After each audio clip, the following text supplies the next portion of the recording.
Are you genetically lazy? What did you do? Well, 1, 2, 3. So I want 3 reasons.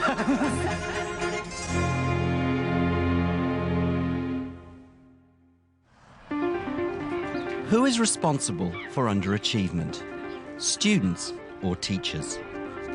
That's the question Tom Barwood and Heather Flint are exploring at St Mary's High School in Cheshunt, Hertfordshire. Flint's a former head with an impressive record in raising standards, while Barwood specialises in boosting students' motivation. St Mary's came out of special measures in 2005, but they're finding it hard to sustain improvements. And the school's contextual value added remains well below average. The school blames a lack of student ambition. Tom and Heather will be returning over the coming months to see if they agree and what can be done.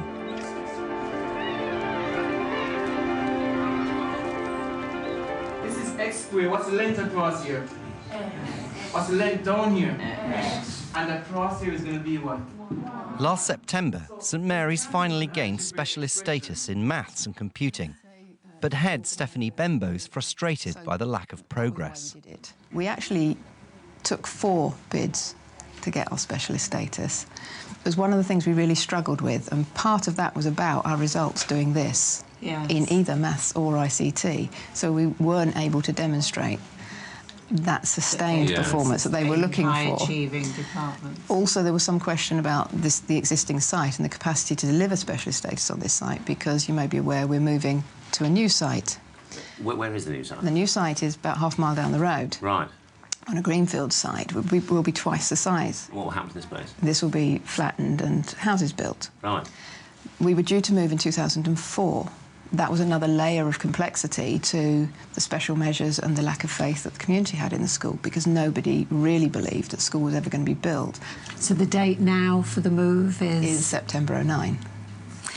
How interesting. So one of the things you've said is you want the pupils to have and the staff to be more ambitious and have want more for themselves and the school.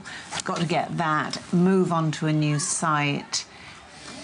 What in your view is going to make a difference? I think it is about student attitude to learning. We've paid attention to a lot of the quantitative ingredients of teaching and learning. You know, we've reviewed textbook, we've bought new textbook, we've made sure the teaching and learning environment is warm and inviting and inspiring. But we now need to engage learners in a way that makes them want to learn and be self-motivated and independent about their learning.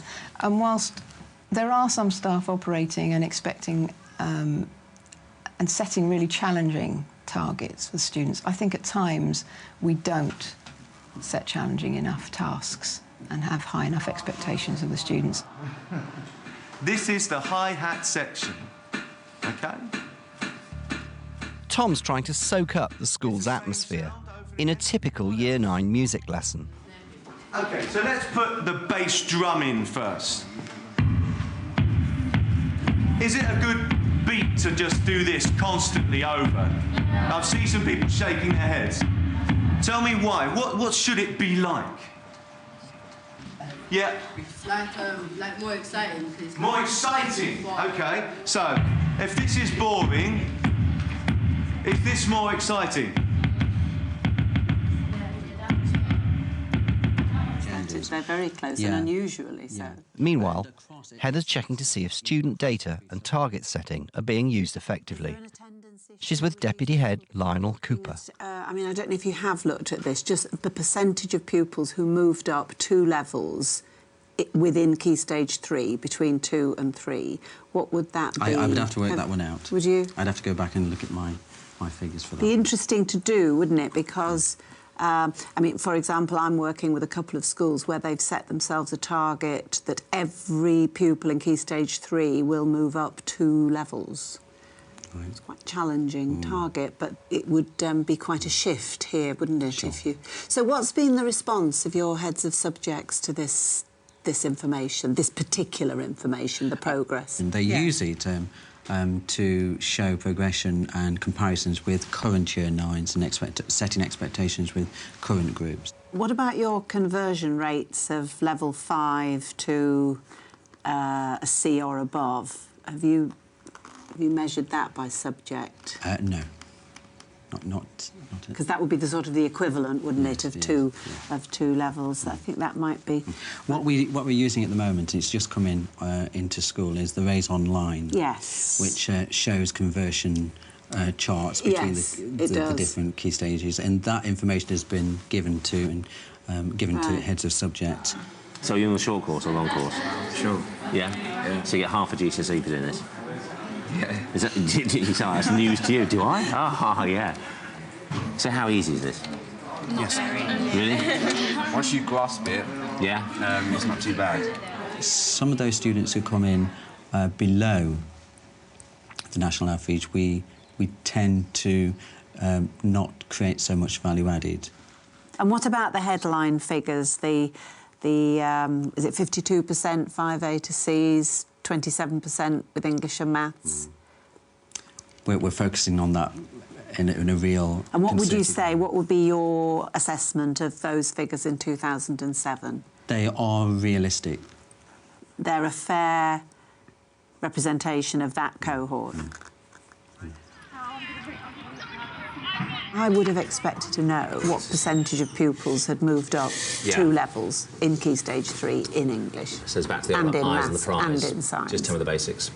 Yeah, it's a bit like when you're dealing in business terms, and they talk about, well, yeah, fine, this is all very interesting. What's the bottom line? Yes. Are we making money or not? Yes. And making money is quite simple. It's just, what does it cost you to go out and do what you do? What do you make from it? Well, it's the same question, except are you making progress? Are your pupils making progress? And there's a very pretty chart with lots of colours on that shows they're not.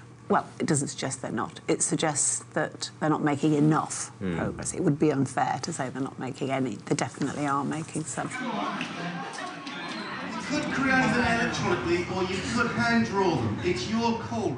Former sociology teacher and assistant head Steve Dowling has been at St Mary's for over 20 years and knows the character of the school's intake better than anyone. If we look back into the mists of time, this school, when I first arrived, was quite a negative place. I mean, not hugely out of keeping with many schools in those days, but it was quite negative, and I guess that is a sort of heritage from which we are moving.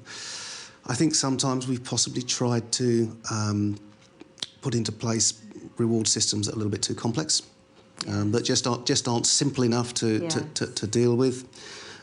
Perhaps we've not been sufficiently sensitive to the different needs that different age kids have in terms of rewards. I mean, I asked my Year 10 last week. I said, how do you want to be rewarded? When I reward you, do you want me just to pat you on the back? That's a great piece of work, fantastic. Or do you want me to give you a sticker? And of course, I thought they'd all say, I want you to pat me on the back. A sticker, I don't want a sticker. But hey, half of them put their hands up, I'd like a sticker, sir. And it's interesting. I mean, it's interesting. I think our perceptions as teachers and when we reward kids is sometimes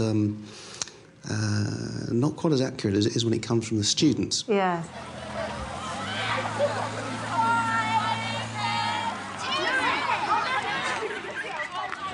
So it's like they're all just... They're just doing the gradual... Yeah, they do sort of gradually filter out, and obviously there's a rugby practice going on. Yeah. They like to hang about and chat.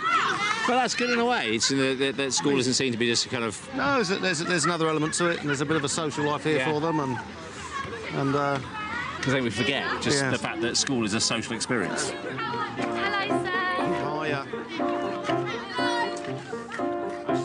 One of the interesting things about moving the school to the new site, which is how much of the tradition and the soul can we take with us. And that's the thing about how do you make sure you hit the buffers running? That you go straight through without kind of nose, not kind of, wow, we'll all just drift along, knowing that at some point we're going to the new place where life will be so different over there. It's a huge challenge.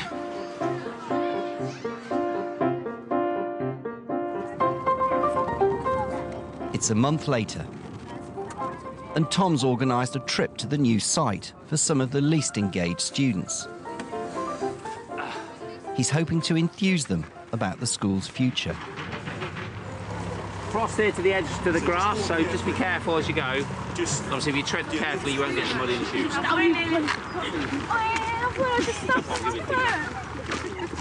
Guys, Niles. Guys, can you come away from the horse, because it might bite you. Just gonna come round here. Just gather round. I'll explain to you. Hang on. So, this boundary here, where you can see where the blue lorries are parked up, come back, like, to see that there's a fence running across the bottom of that field. So not the first hedge, second hedge. That will be the boundary of the school. So you're going to have basically all this site from here all the way across to beyond where those trees are will be the school site. Is there going to be a swimming pool? I don't think so. I don't think that's in the plan. Well, you want a swimming pool? Yes. Yeah. We'll talk about that later. The actual school will be just over here. The horses won't be part of the deal, yeah? This school is going to be this design. Have you noticed how running through the middle of it is actually a cross? What's that? Because you're a church school. Oh. But this will be all the classrooms and actual school itself, and this bit will be open. Now, your dining halls will be here, the idea being that you can spill out to the central courtyard and there'll be places to kind of eat outdoors.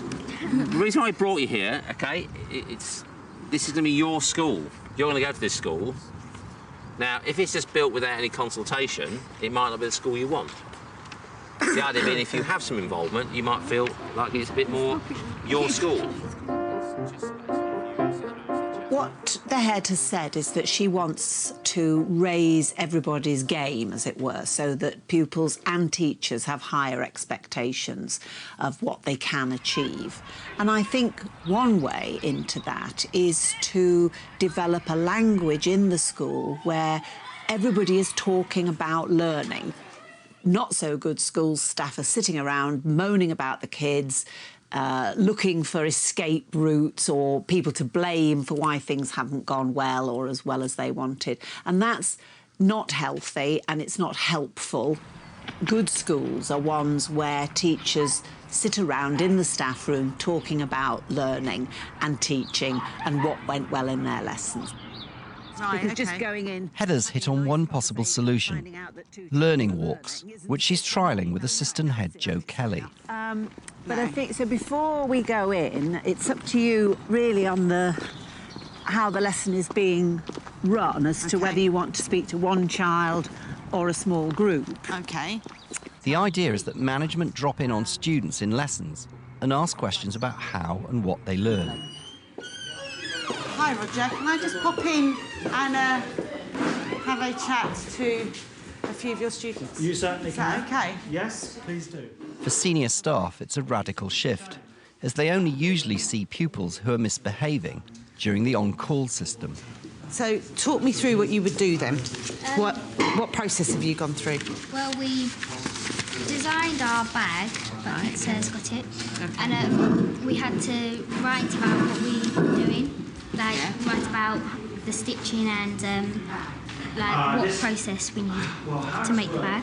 And then we've got to design our bag and colour it in and make it. And then about a few weeks, I think, we're going to be making the bag. Oh, OK. And are you looking at each other's work? Yeah. And are you sort of talking about each other's designs? Yeah. Oh, wow, look. OK. So you've done all that? Yeah. So have you enjoyed the practical side of it? Yeah, we've enjoyed it. Yeah? Oh, well, thank you. Oh, I'm going to come back and have a look at them when they're finished. Yeah? So who's going to do the best one? Me. Fantastic. Thank you, sir. Really appreciate that. Thank you. I love the sewing. It's brilliant. Bless, it's lovely to be able to talk to students, isn't it? Yes. Oh, it's a real, you come out thinking, wow, they're really enjoying it. So, what are you learning? We're doing about planning for our SATs. You're learning about planning for your SATs? Yeah. Are you worried about your SATs? If we didn't write, if we do like studying now, I don't think we'd be both worried when we go for them. Okay. If we're confident. You think you're ready? Not yet.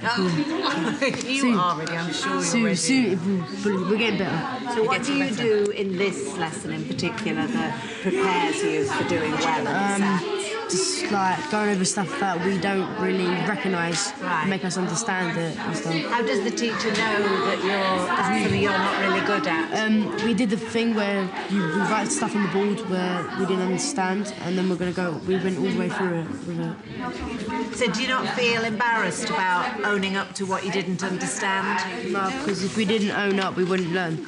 Right. The worry I've got is that I would hate for staff to feel that it's a spying technique. Just another way of checking. Because we have a lesson observation schedule. We have all that in place. Yes. And then if it's another thing, staff will just be... No, I think we need to talk about exactly how you establish it in the school, how it's very, very clearly different from a lesson observation. It's not a lesson observation. No. And two other how you give feedback to staff. Do you? Is it just as you leave? And also, so what do we do now? That's the next question I was going to have. Is you get this information, okay? You know, the students tell you they like this, they don't like that, they enjoy this area, that area. Yes. Then what do we do with it? Yeah. So, when you look out the window in the classroom, what are you going to see? Very stormy. Is this one going to have a balcony? They said it is going to have a balcony. A balcony? So you can stand there and give little speeches to your friends and followers. Just look out. Yeah, well, I think it'd be a nicer view out here, wouldn't it? Be a bit nice than being stuck down there. So you'll be here from year 9, year 10, so 3 years you'll be in this school. So you'll be the first people in. Yeah? So really, it'll be you that sets the tone for the school. And the thing about the schools is this, is what people don't get is school is no more than a collection of buildings. All it makes it is the kids go to school. And now what's really important is when you're out there and people say, which school did you go to? And you go, I went to St Mary's. They're going to do one or two things. They're going to go, oh, St Mary's, yeah. Or they're going to go, oh, St Mary's, yeah, I've heard a lot about that school. Does a lot of interesting things. Now, the only people who dictate that is you. It's not going to happen by magic, OK? So what we're talking about today is coming back and having to talk about what this school will be like such that it's a place you're proud to come to and happy to come to and talk to other people and say, you should go to my school. So there we are, folks. That is going to be your new school.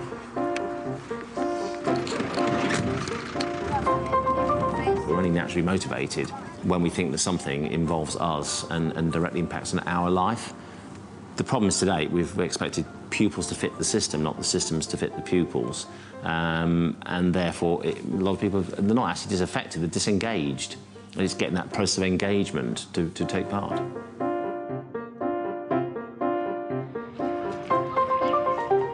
Three months after their first visit, Barwood and Flint have returned for a final day at St Mary's. Tom's here to see some of his students lead an assembly about the new site. And Heather's come to check on the progress of learning walks.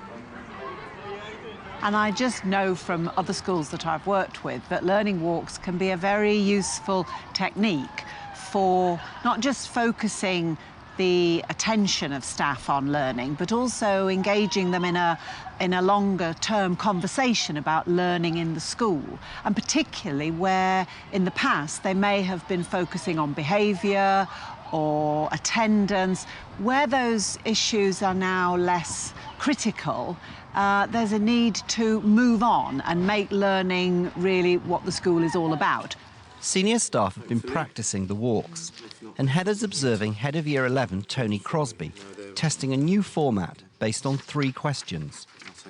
What are you learning? What helped you learn today? And why do you want to learn? So what's really helping you do this? What's helping you learn about this stuff? Well... How do you know what to do? I'm getting help by the teachers. I don't really know, but the teachers are telling me, like, what I have to do because I'm quite behind. OK, so Miss is giving you extra help with this particular thing. Yeah. OK, so I'll just put that. And... So just before you move on, can I ask Charlie, what grade are you expecting to get, Charlie, in your GCSE? For ICT. What grade do you think you'll get for ICT? Hopefully a C, hopefully. When you say hopefully a C, is that what you're predicted to get? That's your predicted grade. Yeah. And do you have a target grade that's higher than that, you know, that you could, if you really pulled out all the stops, you might get a B? Yeah, hopefully. Yeah. Sorry to interrupt there. I just wondered whether it might, particularly with year 11, to tighten up the questions a bit, much more, you know, what grade are you realistically going to get? Is that the one you're aiming for? Do you know what you need to do to get the C or the B? It's interesting, isn't it, how these questions are a little bit generic, but there's lots of ways that you can extend from them. Yes. No, I think they're a good starting point, but sure. I think you'd lose a lot if you just stuck to those. I mean, like I say. Okay. You're inevitably going to ask more questions, otherwise it would be very sterile. But I also think you might want to consider, and I'll raise this with the head, using this to focus on school priorities at a particular time. So slightly more focused questions. Otherwise, you put a lot of energy into setting it up, it seems to be going well, and then it just dribbles away. Because it hasn't maintained the momentum and the focus. I know. As far as the impact, the number of on-calls in the week has been reduced significantly. Interesting. Now, which I think is very interesting. If that is partly because all of the leadership team are around more than they would have been.